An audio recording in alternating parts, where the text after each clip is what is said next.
Hi there, my name is Oliver. Tonight I will be reading chapters 11 and 12 of The Star Is My Destination, written by Alfred Bester.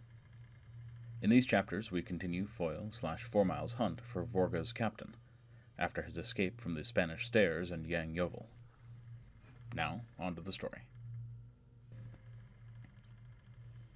Prestane of Prestane's mansion in Central Park was ablaze for the new year. Charming antique electric bulbs with zigzag filaments and pointed tips shed yellow light. The jaunt-proof maze had been removed, and the great door was open for the special occasion. The interior of the house was protected from the gaze of the crowd outside by a jeweled screen just inside the door. The sightseers buzzed and exclaimed as the famous and near-famous of clan and sept arrived by car, by coach, by litter, by every form of luxurious transportation. Prestane of Prestane himself stood before the door, iron-gray, handsome, smiling his basilisk smile, and welcomed society to his open house. Hardly had a celebrity stepped through the door and disappeared behind the screen when another, even more famous, came clattering up in a vehicle even more fabulous. The Colas arrived in a bandwagon. The Esso family, 6 sons, 3 daughters, was magnificent in a glass-topped Greyhound bus. But Greyhound arrived, in an Edison electric runabout, hard on their heels, and there was much laughter and chaffing at the door. But when Edison of Westinghouse dismounted from his Esso-fueled gasoline buggy, completing the circle, the laughter on the steps turned into a roar. Just as the crowd of guests turned to enter Prestane's home, a distant commotion attracted their attention. It was a rumble, a fierce chatter of pneumatic punches, and an outrageous metallic bellowing. It approached rapidly. The outer fringe of sightseers opened a broad lane. A heavy truck rumbled down the lane. 6 men were tumbling balks of timber out the back of the truck. Following them came a crew of 20 arranging the balks neatly in rows. Prestane and his guests watched with amazement. A giant machine, bellowing and pounding, approached, crawling over the ties. Behind it were deposited parallel rails of welded steel. Crews with sledges and pneumatic punches spiked the rails to the timber ties. The track was laid to Prestane's door in a sweeping arc and then curved away. The bellowing engine and crews disappeared into the darkness. "Good God," Prestane was distinctly heard to say. Guests poured out of the house to watch. A shrill whistle sounded in the distance. Down the track came a man on a white horse carrying a large red flag. Behind him panted a steam locomotive, drawing a single observation car. The train stopped before Prestane's door. A conductor swung down from the car, followed by a Pullman porter. The porter arranged steps. A lady and gentleman in evening clothes descended. "Shan't be long," the gentleman told the conductor. "Come back for me in an hour." "Good God!" Prestane exclaimed again. The train puffed off. The couple mounted the steps. "Good evening, Prestane," the gentleman said. "Terribly sorry about that horse messing up your grounds, but the old New York franchise still insists on the red flag in front of trains." "Fourmyle!" the guests shouted. "Fourmyle of Ceres!" the sightseers cheered. Prestane's party was now an assured success. Inside the vast velvet and plush reception hall, Prestane examined Fourmyle curiously. Foyle endured the keen, iron-gray gaze with equanimity, meanwhile nodding and smiling to the enthusiastic admirers he had acquired from Canberra to New York, with whom Robin Wednesbury was chatting. "Control," he thought. "Blood, bowels, and brain. He grilled me in his office for 1 hour after that crazy attempt I made on Vorga. Will he recognize me?" "Your face is familiar, Prestane," Fourmyle said. "Have we met before?" "I have not had the honor of meeting a Fourmyle until tonight," Prestane answered ambiguously. Foyle had trained himself to read men, but Prestane's hard, handsome face was inscrutable. Standing face to face, the one detached and compelled, the other reserved and indomitable, they looked like a pair of brazen statues at white heat on the verge of running molten. "I'm told that you boast of being an upstart, Fourmyle." "Yes, I've patterned myself after the first Prestane." "Indeed." "You will remember that he boasted of starting the family fortune in the plasma black market during the Third World War." "It was the Second War, Fourmyle, but the hypocrites of our clan never acknowledge him. The name was Paine, then." I hadn't known. And what was your unhappy name before you changed it to Fourmyle? It was Prestane. Indeed. The basilisk smile acknowledged the hit. You claim a relationship with our clan? I will claim it in time. Of what degree? Let's say a blood relationship. How interesting. I detect a certain fascination for blood in you, Fourmyle. No doubt a family weakness, Prestane. You're pleased to be cynical, Prestane said, not without cynicism. But you speak the truth. We have always had a fatal weakness for blood and money. It is our vice, I admit it. And I share it. A passion for blood and money? Indeed I do, most passionately. Without mercy, without forgiveness, without hypocrisy? Without mercy, without forgiveness, without hypocrisy. Fourmyle, you are a young man after my own heart. If you do not claim a relationship with our clan, I shall be forced to adopt you. You're too late, Prestane. I've already adopted you. Prestane took Foyle's arm. You must be presented to my daughter, Lady Olivia. Will you allow me? They crossed the reception hall.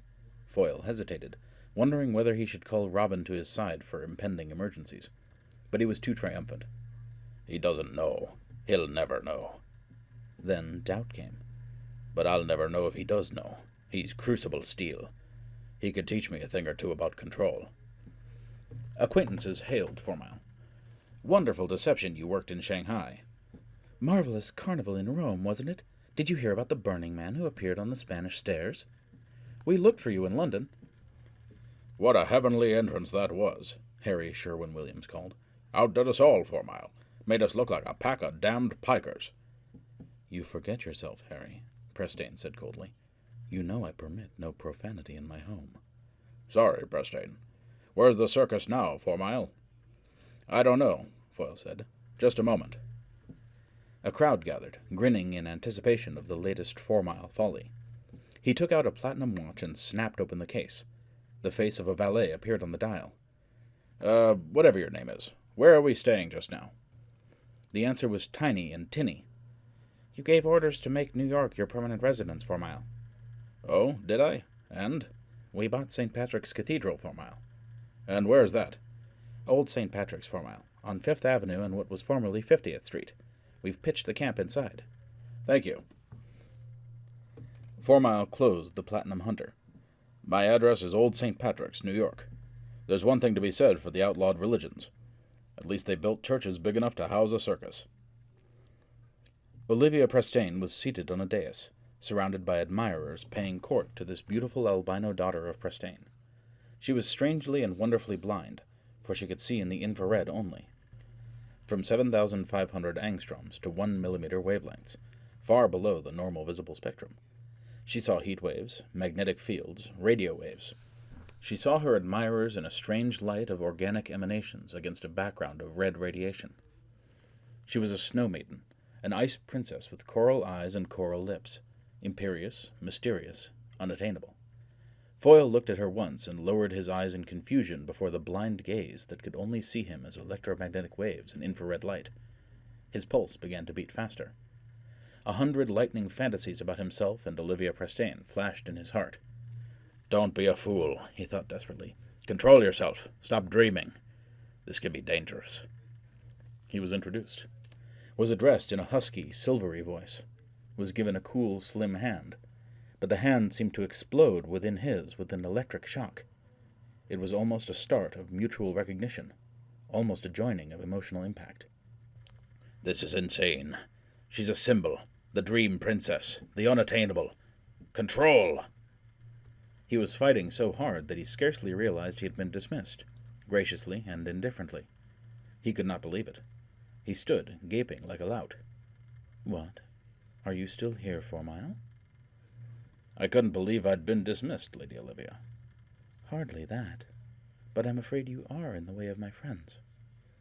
I'm not used to being dismissed. No, all wrong. At least by someone I'd like to count as a friend. Don't be tedious, Fourmyle. Do step down. How have I offended you? Offended me? Now you're being ridiculous. Lady Olivia. Can't I say anything right? Where's Robin? Can we start again, please? If you're trying to be gauche, Fourmyle, you're succeeding admirably. Your hand again, please. Thank you.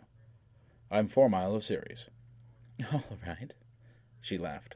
I'll concede you're a clown. Now do step down. I'm sure you can find someone to amuse. What's happened this time? Really, sir, are you trying to make me angry? No. Yes, I am. Trying to touch you somehow, cut through the ice.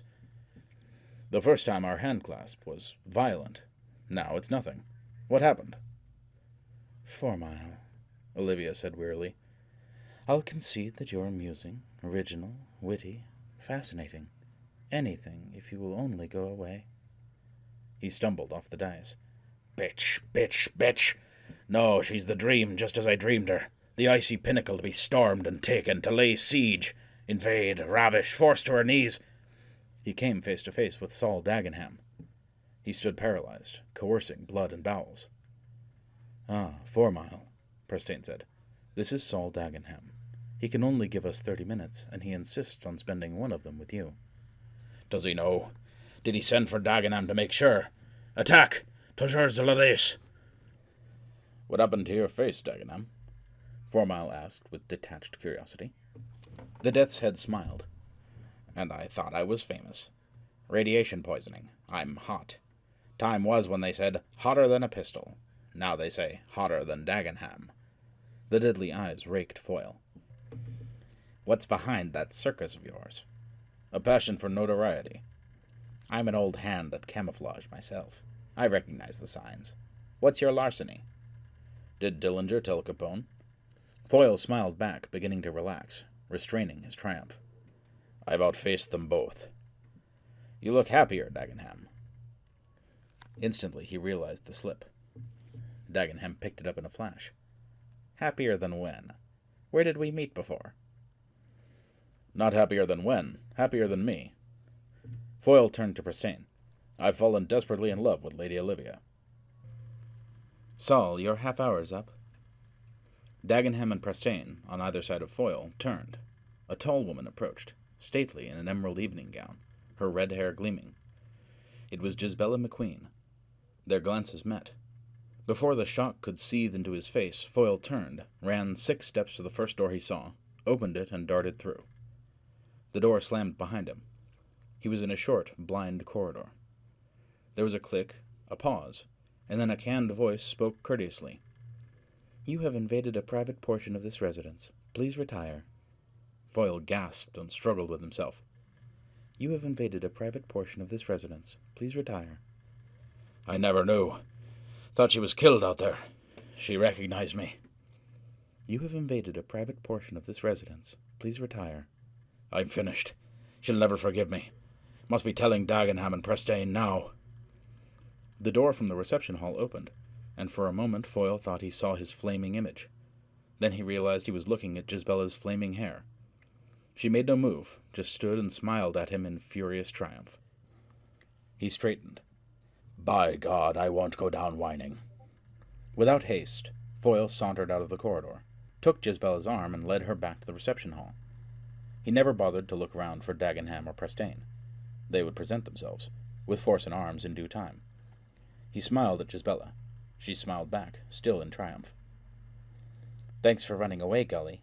I never dreamed it could be so satisfying. Running away? My dear Giz. Well? I can't tell you how lovely you're looking tonight. We've come a long way from Joffre Martel, haven't we? Foyle motioned to the ballroom. Dance? Her eyes widened in surprise at his composure. She permitted him to escort her to the ballroom and take her in his arms. By the way, Giz, how did you manage to keep out of Joffre Martel? Dagenham arranged it. So you dance now, Gully? I dance, speak 4 languages miserably, study science and philosophy, write pitiful poetry, blow myself up with idiotic experiments, fence like a fool, box like a buffoon.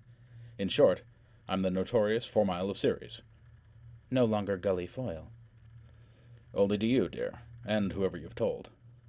Just Dagenham. Are you sorry I blew your secret? You couldn't help yourself any more than I could. No, I couldn't. Your name just popped out of me. What would you have paid me to keep my mouth shut? Don't be a fool, Jiz. This accident's going to earn you about 17,980,000. What do you mean? I told you I'd give you whatever was left over after I finished Vorga. You've finished Vorga? She said in surprise. No, dear, you've finished me. But I'll keep my promise. She laughed. Generous Gully Foyle. Be real generous, Gully. Make a run for it. Entertain me a little. Squealing like a rat? I don't know how, Jiz. I'm trained for hunting, nothing else. And I killed the tiger. Give me one satisfaction, Gully. Say you were close to Vorga. I ruined you when you were a half-step from the finish, yes? I wish I could, Jiz, but I can't. I'm nowhere. I was trying to pick up another lead here tonight. Poor Gully. Maybe I can help you out of this jam. I can say, that I made a mistake, or a joke, that you really aren't Gully Foyle. I know how to confuse Saul. I can do it, Gully, if you still love me. He looked down at her and shook his head. It's never been love between us, Jiz. You know that. I'm too one-track to be anything but a hunter. Too one-track to be anything but a fool? What did you mean, Jiz? Dagenham arranged to keep you out of Joffre Martel. You know how to confuse Saul Dagenham. What have you got to do with him? I work for him. I'm one of his couriers. You mean he's blackmailing you? Threatening to send you back if you don't? No. We hit it off the moment we met. He started off capturing me. I ended up capturing him. How do you mean?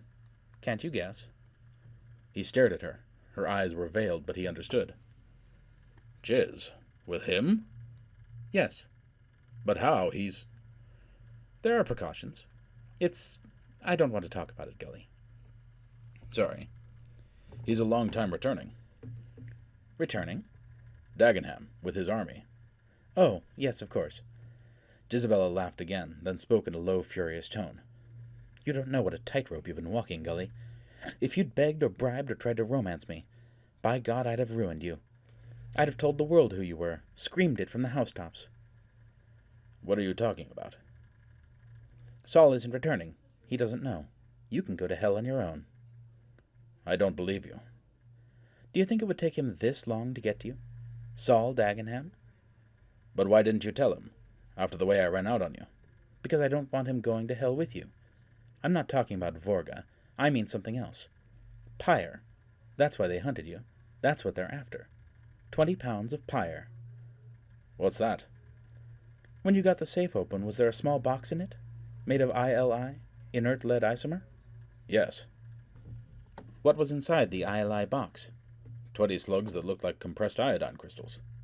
What did you do with the slugs? Sent 2 out for analysis. No one could find out what they are.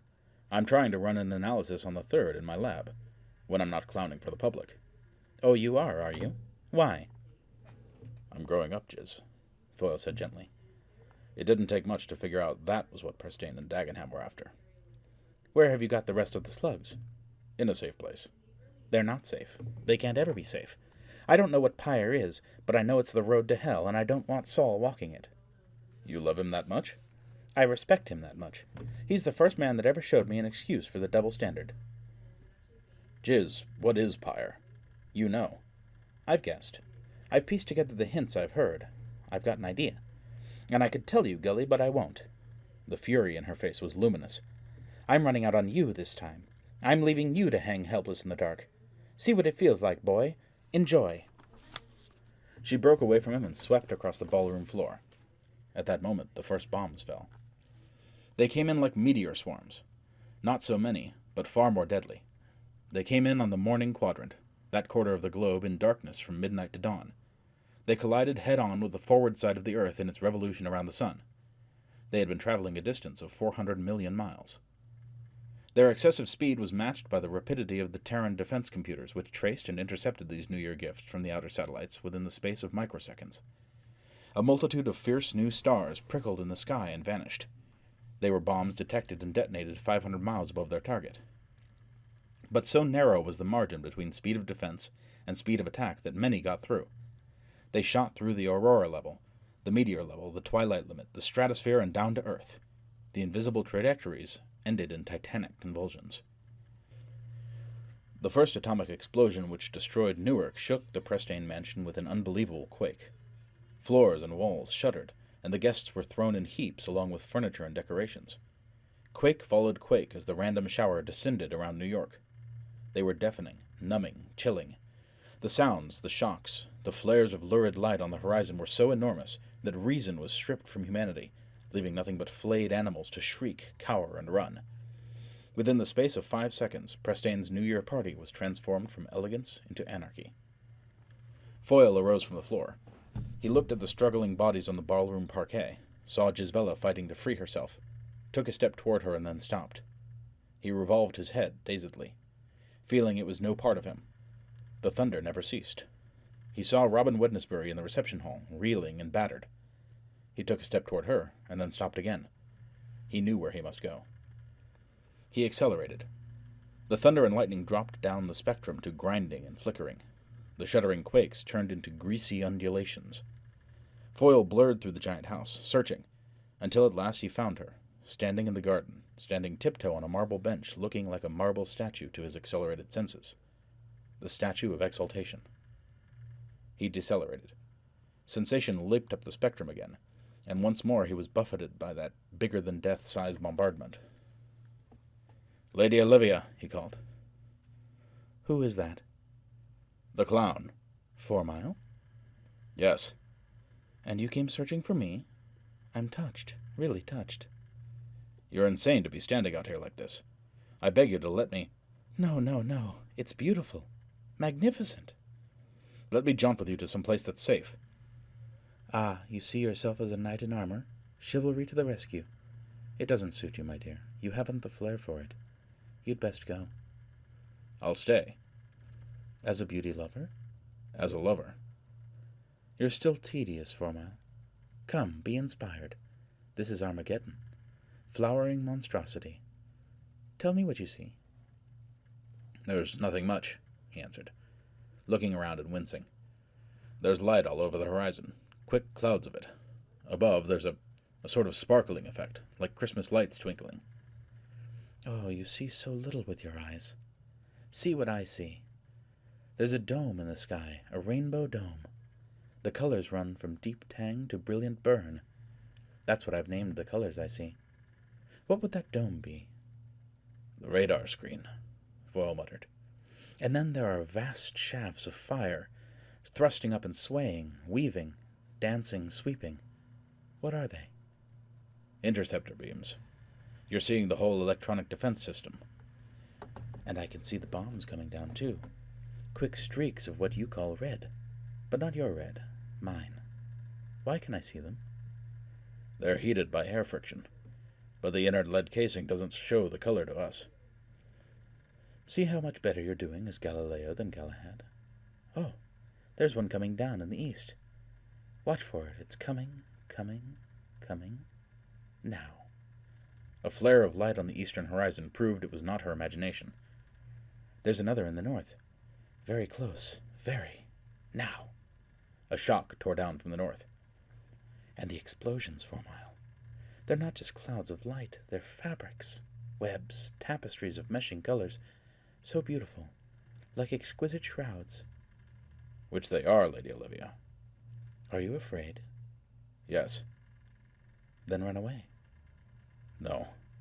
"Ah, you're defiant." "I don't know what I am. I'm scared, but I won't run." "Then you're brazening it out, making a show of knightly courage." The husky voice sounded amused. "Just think, Fourmyle. How long does it take to jaunt? You could be safe in seconds. In Mexico, Canada, Alaska. So safe. There must be millions there now. We're probably the last left in the city." "Not everybody can jaunt so far and so fast." "Then we're the last left who count. Why don't you leave me? Be safe. I'll be killed soon. No one will ever know your pretense turned tail." "Bitch." "Ah, you're angry. What shocking language. It's the first sign of weakness. Why don't you exercise your better judgment and carry me off? That would be the second sign." "Damn you!" He stepped close to her, clenching his fists in rage. She touched his cheek with a cool, quiet hand. But once again there was that electric shock. "No, it's too late, my dear," she said quietly. "Here comes a whole cluster of red streaks. Down, down, down. Directly at us.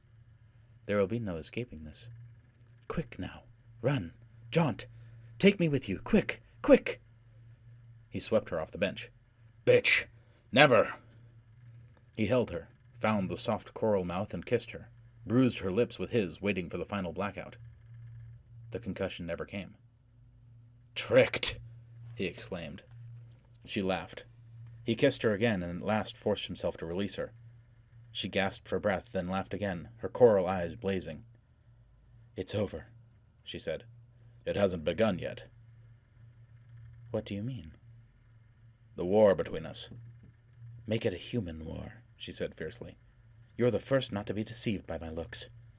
Oh God, the boredom of the chivalrous knights and their milk-warm passion for the fairy-tale princess. But I'm not like that. Inside, I'm not. I'm not. Never. Make it a savage war between us. Don't win me. Destroy me. Suddenly she was Lady Olivia again, the gracious snow maiden. I'm afraid the bombardment is finished, my dear Fourmyle. The show is over. But what an exciting prelude to the new year. Good night. Good night, he echoed incredulously. Good night, she repeated. Really, my dear Fourmyle, are you so gauche that you never know when you're dismissed? You may go now. Good night. He hesitated, searching for words, and at last turned and lurched out of the house. He was trembling with elation and confusion. He walked in a daze, scarcely aware of the confusion and disaster around him. The horizon was now lit with the light of red flames. The shock waves of the assault had stirred the atmosphere so violently that winds still whistled in strange gusts. The tremor of the explosions had shaken the city so hard that brick, cornice, glass, and metal were tumbling and crashing, and this despite the fact that no direct hit had been made on New York. The streets were empty. The city was deserted. The entire population of New York, of every city, had jaunted in a desperate search for safety, to the limit of their ability. 5 miles, 50 miles, 500 miles. Some had jaunted into the center of a direct hit. Thousands died in jaunt explosions, for the public jaunt stages had never been designed to accommodate the crowding of mass exodus. Foyle became aware of white-armored disaster crews appearing on the streets. An imperious signal directed at him warned him that he was about to be summarily drafted for disaster work. The problem of jaunting was not to get populations out of cities, but to force them to return and restore order. Foyle had no intention of spending a week fighting fire and looters. He accelerated and evaded the disaster crew. At Fifth Avenue he decelerated. The drain of acceleration on his energy was so enormous that he was reluctant to maintain it for more than a few moments. Long periods of acceleration demanded days of recuperation. The looters and jack-jaunters were already at work on the avenue, singly, in swarms, furtive yet savage. Jackals rending the body of a living but helpless animal. They descended on Foyle. Anything was their prey tonight. I'm not in the mood, he told them. Play with somebody else. He emptied the money out of his pockets and tossed it to them. They snapped it up, but were not satisfied. They desired entertainment, and he was obviously a helpless gentleman. Half a dozen surrounded Foyle, and closed in to torment him. Kind gentlemen, they smiled. We're going to have a party. Foyle had once seen the mutilated body of one of their party guests. He sighed and detached his mind from visions of Olivia Prestane. All right, jackals, he said. Let's have a party. They prepared to send him into a screaming dance. Foyle tripped the switchboard in his mouth, and became for 12 devastating seconds the most murderous machine ever devised, the Commando Killer. It was done without conscious thought or volition.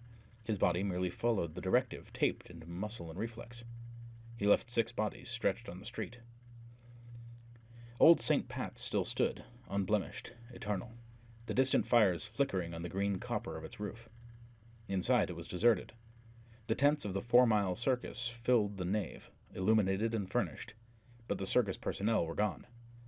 Servants, chefs, valets, athletes, philosophers, camp followers, and crooks had all fled. But they'll be back to loot, Foyle murmured. He entered his own tent. The first thing he saw was a figure in white, crouched on a rug, crooning sunnily to itself. It was Robin Wednesbury, her gown in tatters, her mind in tatters. Robin. She went on crooning wordlessly. He pulled her up, shook her, and slapped her. She beamed and crooned. He filled a syringe and gave her a tremendous shot of niacin. The sobering wrench of the drug on her pathetic flight from reality was ghastly. Her satin skin turned ashen. The beautiful face twisted. She recognized Foyle, remembered what she had tried to forget, screamed and sank to her knees. She began to cry. "That's better," he told her. "You're a great one for escape, aren't you? First suicide, now this. What next?" "Go away." "Probably religion. I could see you joining a cellar sect with passwords like Pax Vobiscum, Bible smuggling, and martyrdom for the faith. Can't you ever face up to anything?" "Don't you ever run away?" "Never. Escape is for cripples, neurotics." "Neurotics. The favorite word of the Johnny-come-lately educated. You're so educated, aren't you? You so poised, so balanced. You've been running away all your life." "Me? Never. I've been hunting all my life." "You've been running. Haven't you heard of attack-escape? To run away from reality by attacking it, denying it, destroying it. That's what you've been doing." "Attack-escape." Foyle was brought up with a jolt. "You mean I've been running away from something?" "Obviously." "From what?" "From reality. You can't accept life as it is. You refuse, you attack it, try to force it into your own pattern. You attack and destroy everything that stands in the way of your own insane pattern." She lifted her tear-stained face. "I can't stand it anymore. I want you to let me go." "Go? Where?" "To live my own life." "What about your family?" "And find them in my own way." "Why? What now?" "It's too much. You and the war. Because you're as bad as the war. Worse. What happened to me tonight is what happens to me every moment I'm with you. I can stand one or the other, but not both." "No," he said. "I need you." "I'm prepared to buy my way out." "How?" "You've lost all your leads to Vorga, haven't you?" "And?" "I've found another." "Where?" "Never mind where. Will you agree to let me go if I turn it over to you?" "I can take it from you." "Go ahead, take it." Her eyes flashed. "If you know what it is, you won't have any trouble." "I can make you give it to me." "Can you? After the bombing tonight? Try." He was taken aback by her defiance. "How do I know you're not bluffing?" "I'll give you one hint. Remember the man in Australia?" "Forrest?" "Yes. He tried to tell you the names of the crew. Do you remember the only name he got out?" "Kemp." "He died before he could finish it. The name is Kempsey." "That's your lead?" "Yes, Kempsey. Name and address. In return for your promise to let me go." "It's a sale," he said. "You can go. Give it to me." She went at once to the travel dress she had worn in Shanghai. From the pocket she took out a sheet of partially burned paper. "I saw this on Sergei Orel's desk when I was trying to put the fire out.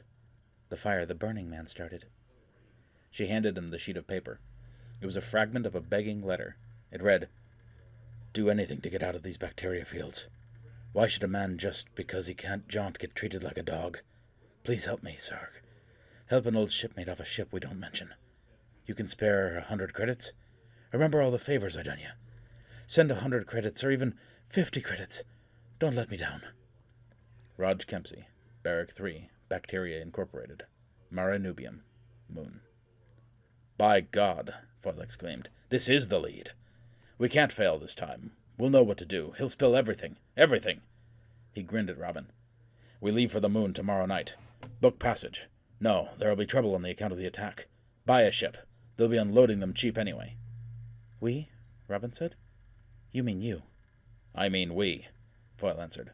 "We're going to the moon. Both of us." "I'm leaving." "You're not leaving. You're staying with me." "But you swore you'd—" "Grow up, girl. I had to swear to anything to get this. I need you more than ever now. Not for Vorga. I'll handle Vorga myself. For something much more important." He looked at her incredulous face and smiled ruefully. "It's too bad, girl. If you'd given me this letter 2 hours ago, I'd have kept my word. But it's too late now. I need a romance secretary. I'm in love with Olivia Prestane." She leaped to her feet in a blaze of fury. "You're in love with her! Olivia Prestane! In love with that white corpse!" The bitter fury of her telesending was a startling revelation to him. "Ah, now you have lost me forever. Now I'll destroy you." She disappeared. Chapter 12. Captain Peter Yang Yovel was handling reports at Central Intelligence Headquarters in London at the rate of 6 per minute. Information was phoned in, wired in, cabled in, jaunted in. The bombardment picture unfolded rapidly. Attack saturated in North and South America from 60 degrees to 120 degrees west longitude. Labrador to Alaska in north, Rio to Ecuador in south. Estimated 10% missiles penetrated interception screen. Estimated population loss, 10 to 12 million. If it wasn't for jaunting, Yang Yovel said, the losses would have been 5 times that. All the same, it's close to a knockout. One more punch like that, and Terra's finished. He addressed this to the assistants jaunting in and out of his office, appearing and disappearing, dropping reports on his desk and chalking results and equations on the glass blackboard that covered one entire wall. Informality was the rule, and Yang Yovel was surprised and suspicious when an assistant knocked on his door and entered with elaborate formality. "What larceny now?" he asked. "Lady to see you, Yo." "Is this the time for comedy?" Yang Yovel said in exasperated tones. He pointed to the Whitehead equations spelling disaster on the transparent blackboard. "Read that, and weep on the way out." "Very special lady, Yo. Your Venus from the Spanish Stairs." "Who? What Venus?" "Your Congo Venus." "Oh, that one." Yang Yovel hesitated. "Send her in."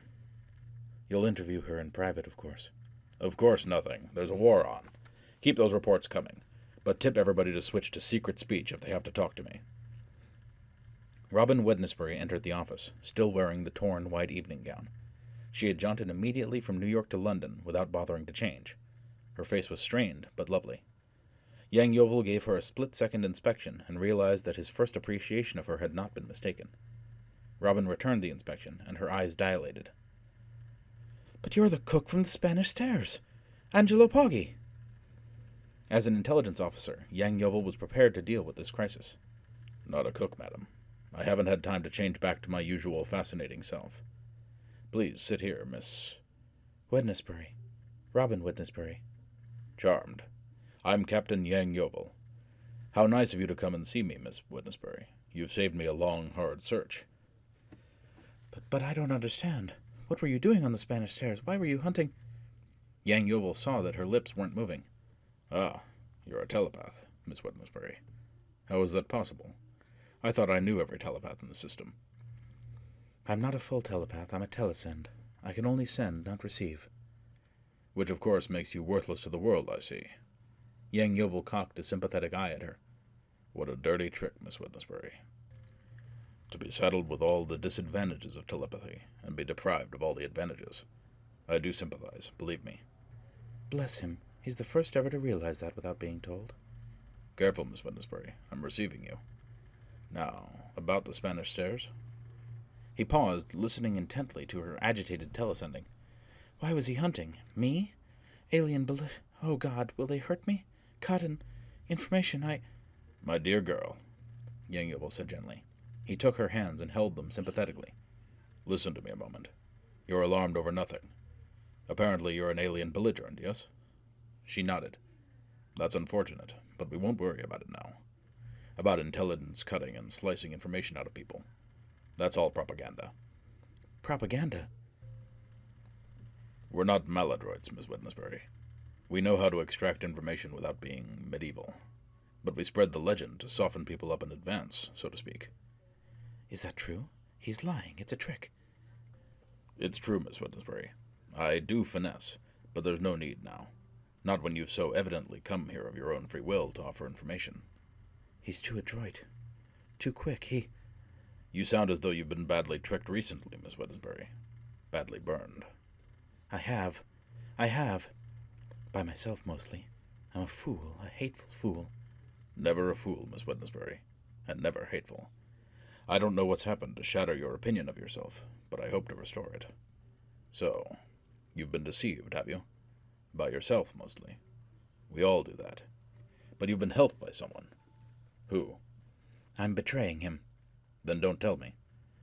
"But I've got to find my mother and sisters. I can't trust him anymore. I've got to do it myself."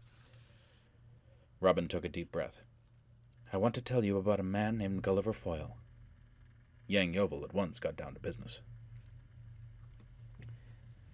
"Is it true he arrived by railroad?" Olivia Prestane asked. "In a locomotive and observation car? What wonderful audacity." "Yes, he's a remarkable young man," Prestane answered. He stood, iron gray and iron hard, in the reception hall of his home, alone with his daughter. He was guarding honor and life while he waited for servants and staff to return from their panic-stricken jaunt to safety. He chatted imperturbably with Olivia, never once permitting her to realize their grave danger. Father, I'm exhausted. It's been a trying night, my dear, but please don't retire yet. Why not?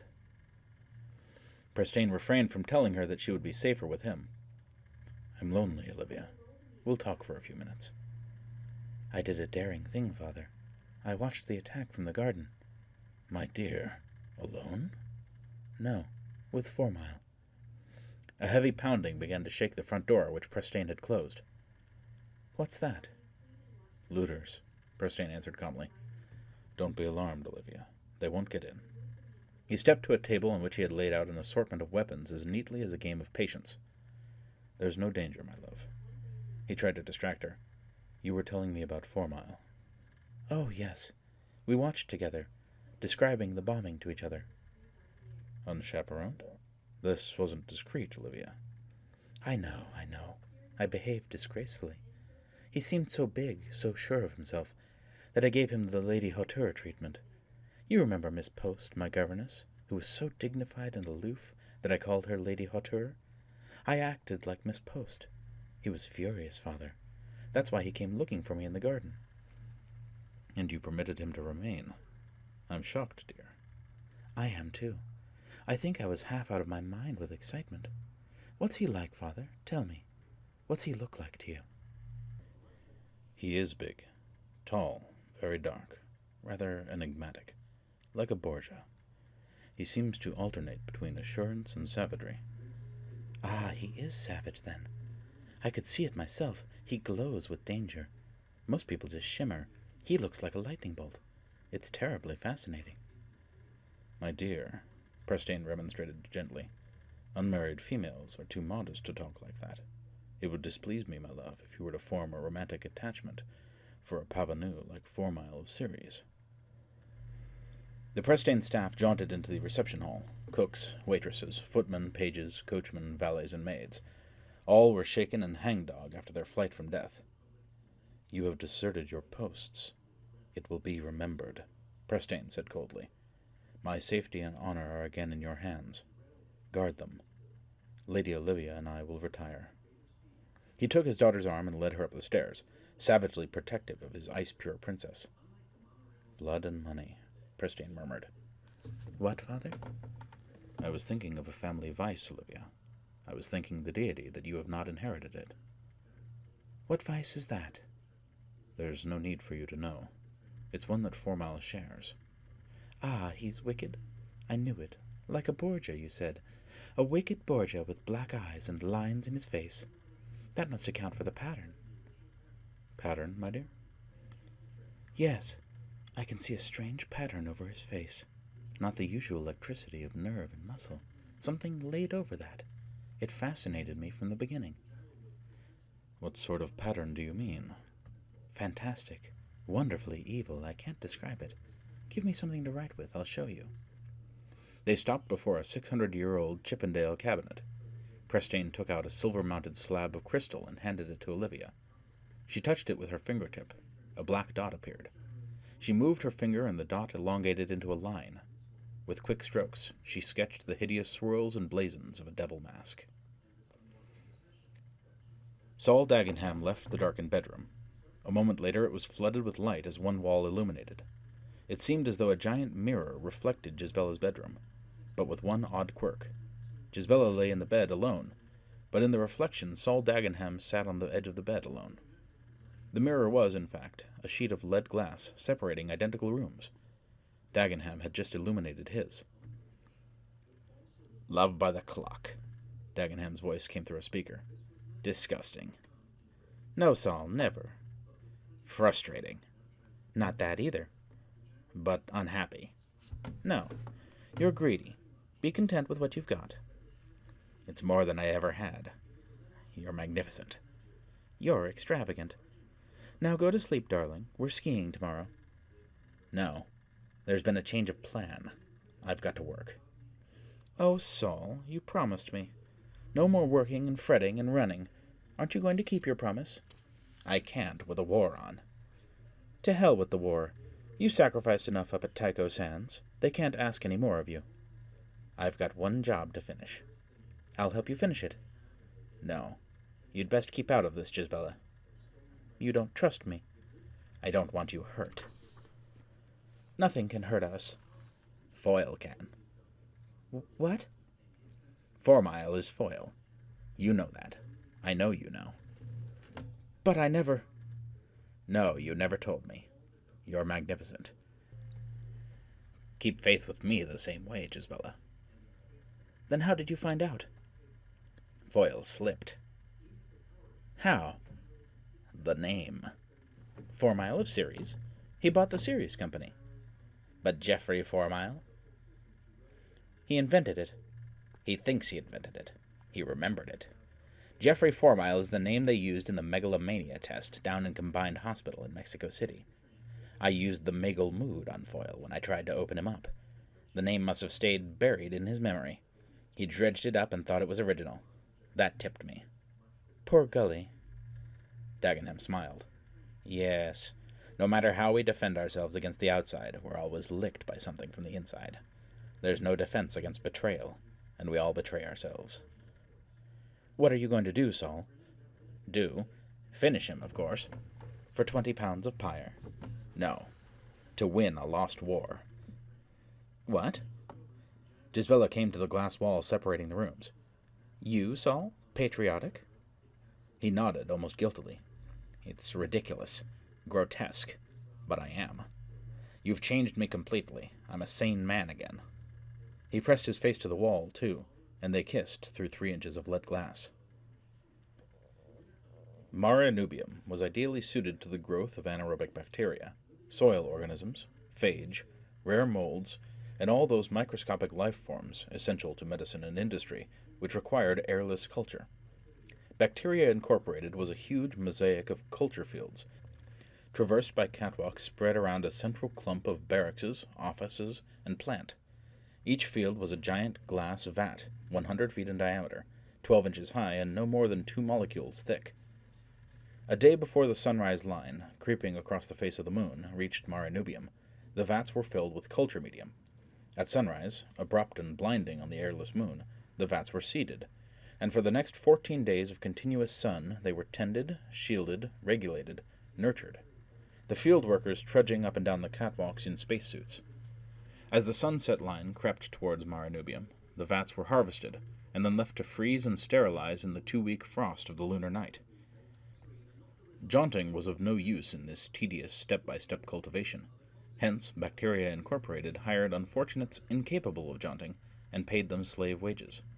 This was the lowest form of labor, the dregs and scum of the solar system, and the barracks of Bacteria Incorporated resembled an inferno during the 2-week layoff period.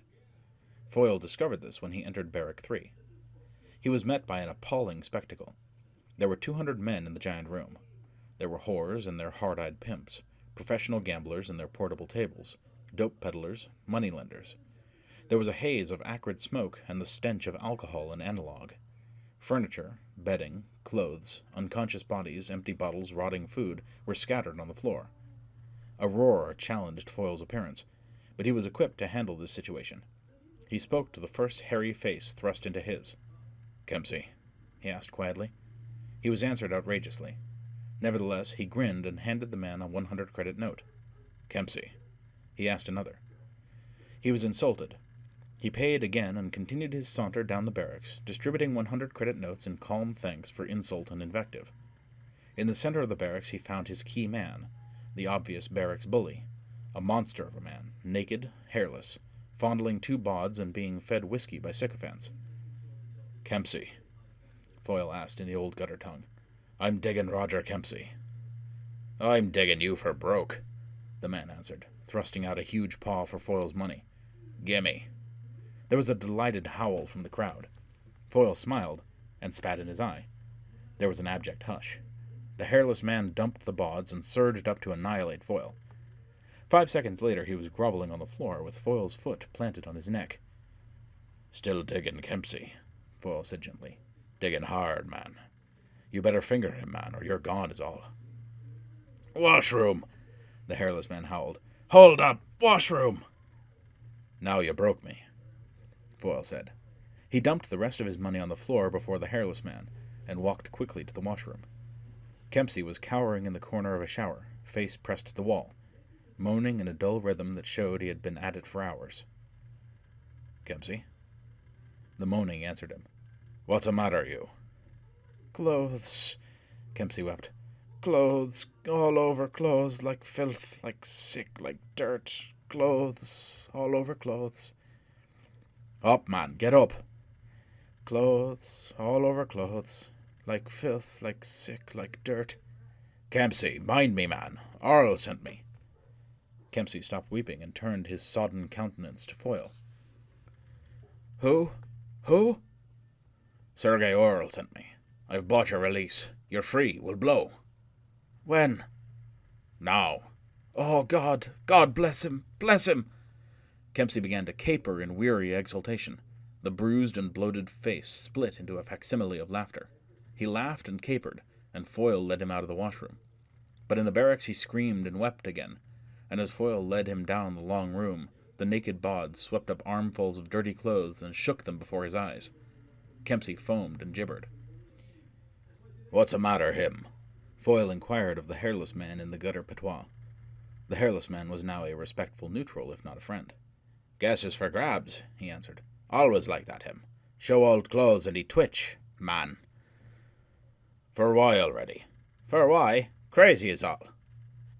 At the main office airlock, Foyle got Kempsey and himself corked in suits, and then led him out to the rocket field, where a score of anti-grav beams pointed their pale fingers upwards from pits to the gibbous earth hanging in the night sky. They entered a pit, entered Foyle's yawl, and uncorked. Foyle took a bottle and a sting ampule from a cabinet. He poured a drink and handed it to Kempsey. He hefted the ampule in his palm, smiling. Kempsey drank the whiskey, still dazed, still exulting. Free, he muttered. God bless him, free. You don't know what I've been through. He drank again. I still can't believe it. It's like a dream. Why don't you take off, man? Kempsey joked and dropped the glass, staring at Foyle in horror. Your face! He exclaimed. My God, your face! What happened to it? You happened to it, you son of a bitch! Foyle cried. He leapt up, his tiger face burning, and flung the ampule like a knife. It pierced Kempsey's neck and hung quivering. Kempsey toppled. Foyle accelerated, blurred to the body, picked it up in mid-fall and carried it aft to the starboard stateroom. There were 2 main staterooms on the yawl, and Foyle had prepared both of them in advance. The starboard room had been stripped and turned into a surgery. Foyle strapped the body on the operating table, opened a case of surgical instruments, and began the delicate operation he had learned by hypno-training that morning, an operation made possible only by his 5-to-1 acceleration.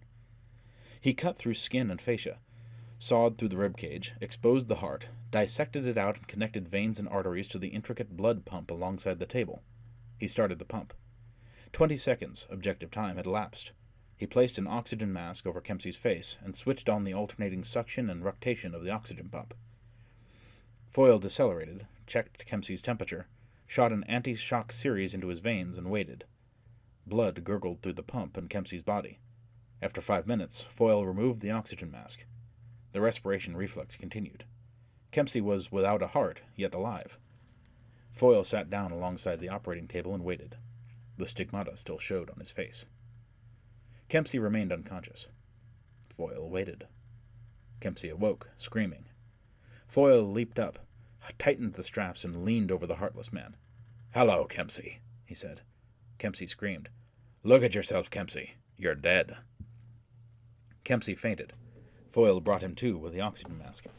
Let me die, for God's sake. What's the matter? Does it hurt? I died for 6 months and I didn't whine. Let me die. In time, Kempsey. Your sympathetic block's been bypassed, but I'll let you die in time if you behave. You were aboard Vorga on September 16th, 2436. For Christ's sake, let me die. You were aboard Vorga? Yes. You passed a wreck out in space. Wreck of the Nomad. She signaled for help and you passed her by, yes? Yes. Why? Christ, oh Christ, help me. Why? Oh, Jesus. I was aboard the Nomad, Kempsey. Why did you leave me to rot? Sweet Jesus, help me. Christ, deliver me. I'll deliver you, Kempsey, if you answer questions. Why did you leave me to rot? Couldn't pick you up. Why not? Refs aboard. Oh, I guessed right then. You were running refugees in from Callisto. Yes. How many? 600. That's a lot, but you could have made room for one more. Why didn't you pick me up? We were scuttling the refs. What? Foyle cried. Overboard. All of 'em. 600. Stripped them, took their clothes, money, jewels, baggage, put them through the airlock in batches. Christ. The clothes all over the ship, the shrieking and the... Jesus, if only I could forget. The naked women, blue, busting wide open, spinning behind us. The clothes all over the ship. 600 scuttled. You son of a bitch. It was a racket. You took their money and never intended bringing them to Earth. It was a racket. And that's why you didn't pick me up. Would have had to scuttle you anyway. Who gave the order? Captain. Name? Joyce. Lindsay Joyce. Address? Skopje Colony, Mars. What? Foyle was thunderstruck. He's a Skopje. You mean after hunting him for a year, I can't touch him, hurt him, make him feel what I felt? He turned away from the tortured man on the table, equally tortured himself by frustration. A Skopje. The one thing I never figured on. After preparing that port stateroom for him. What am I going to do? What in God's name am I going to do? He roared in fury, the stigmata showing livid on his face. He was recalled by a desperate moan from Kempsey. He returned to the table and bent over the dissected body. Let's get it straight for the last time. This Skopje, Lindsay Joyce, gave you the order to scuttle the refs. Yes. And to let me rot. Yes, yes, yes. That's enough. Let me die. Live, you pig man. Filthy, heartless bastard. Live without a heart. Live and suffer. I'll keep you alive forever, you... A lurid flash of light caught Foyle's eye. He looked up. His burning image was peering through the large square porthole of the stateroom. As he leapt to the porthole, the burning man disappeared. Foyle left the stateroom and darted toward the main controls, where the observation bubble gave him 270 degrees of vision. The burning man was nowhere in sight. It's not real, he muttered. It couldn't be real. It's a sign. A good luck sign, a guardian angel. It saved me on the Spanish stairs. It's telling me to go ahead and find Lindsay Joyce. He strapped himself into the pilot chair, ignited the yawl's jets, and slammed into full acceleration. Lindsay Joyce. Skopje Colony, Mars. He thought as he was thrust back deep into the pneumatic chair. A Skopje. Without senses, without pleasure, without pain. The ultimate in stoic escape. How am I going to punish him? Torture him? Put him in the port stateroom and make him feel what I felt aboard Nomad. Damnation. It's as though he's dead. He is dead. And I've got to figure out how to beat a dead body and make it feel pain. To come so close to the end and have the door slammed in your face. The damnable frustration of Revenge. Revenge is for dreams, never for reality. An hour later he released himself from the acceleration and his fury, unbuckled himself from the chair, and remembered Kempsey. He went aft to the surgery. The extreme acceleration of the takeoff had choked the blood pump enough to kill Kempsey. Suddenly, Foyle was overcome with a novel, passionate revulsion for himself. He fought it helplessly. "What's the matter, you?" he whispered. "Think of the 600, scuttled. Think of yourself. Are you turning into a white-livered cellar Christian, turning the other cheek and whining forgiveness? Olivia, what are you doing to me? Give me strength, not cowardice." Nevertheless, he averted his eyes as he scuttled the body. And there we have it. Perhaps the single most action-packed set of chapters since we started our journey with Gully Foyle. The conversation with Olivia as the bombs fell, the interrogation of Kempsey, all fantastic.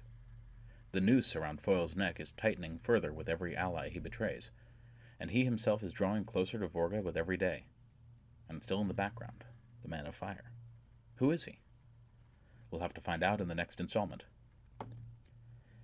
I do want to apologize for the months in between this installment and the last. I hope to continue producing them at a more normal pace now. Thank you for listening. Good night.